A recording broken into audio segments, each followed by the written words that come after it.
And we're back, guys. Tennis in a minute. I'm your host, Good Energy. I give you the rundown on tennis coverage every day, and Coco finds another way to win. Now, if you take a look at these historic championship runs, you see a lot of trouble in the early rounds for these players or teams. Just take a look at all the historic championship runs that are memorable. A lot of them started off pretty tough and pretty shaky. And early on in this tournament, we've seen Coco battle tested. And I just want to touch upon a point that I made in the last video. I don't necessarily think any of the big three are playing well, but I really want to go a little deeper on that point. And of course, my big three, it's Iga, Sabalenka, and Coco. Those are the top three players on tour by ranking, and I think they're the best three overall. Not that, anyone else inside the top 10 or 20, not that they're not great players, but my big three are those right there. Now, when you're an elite athlete, right? When you're elite, when you're at the height of your game, you are going to get the best from your opponent night in and night out. Now, the announcer calling this match, I disagree with something he said. He said that the best players on the WTA, they only have about 5 good matches per year. I think that's ludicrous. I mean, these players, they're playing 50, 60 matches, in some cases 70 matches a year. You're saying they're only literally playing their best 5 out of 60 matches? I think not. I think if you want to take a look at their best, you first have to take a look at their wins, right? Their best matches are going to come by win. And, and elite players like Coco, Iga, Sabalenka, they're winning 40-plus matches a year. So to say that they're playing their best tennis 5 out of 40 times, I don't think so. I think it's probably closer to maybe 15 to 20.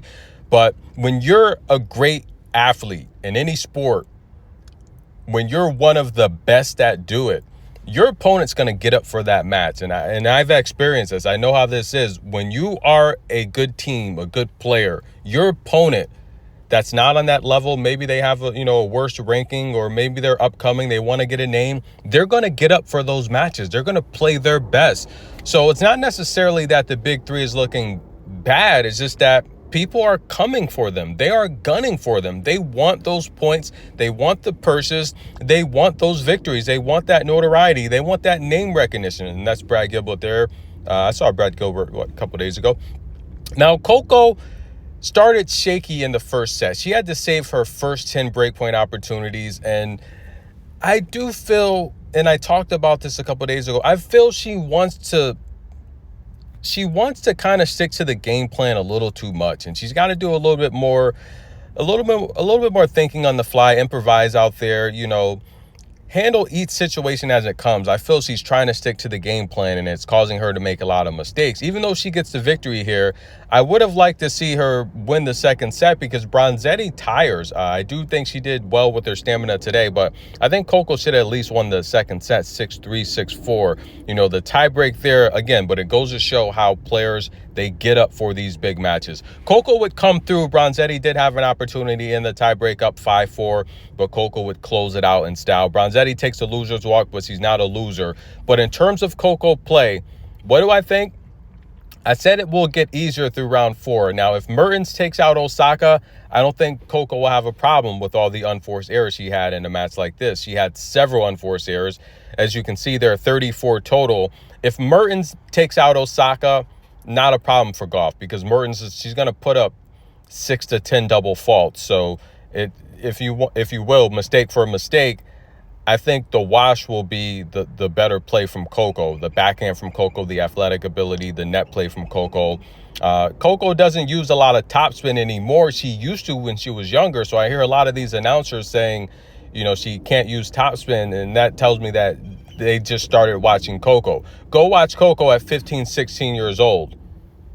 All she did was use topspin. So, I mean, it's just a lot of these announcers, they really don't know what they're talking about. And I just think they don't like Coco for whatever reason. This one in particular, this is the only one, the guy that called this match, is the only one I heard to criticize Coco that. It was almost disgusting.